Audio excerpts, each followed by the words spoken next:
Hey everybody, name is Ronnie, and I'm doing a restoration on a 1971 Monte Carlo SS454.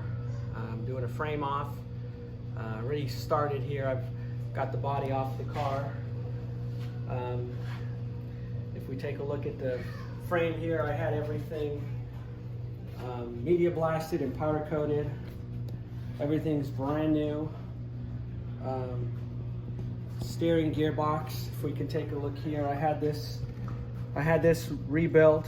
They put quick ratio gears in this for me. That's refurbished. All of the front end here, everything is all brand new. I've got the polyurethane bushings, all the tie rods, everything's brand new. The brakes, I actually had the car still had the original calipers on it. We can get a shot here.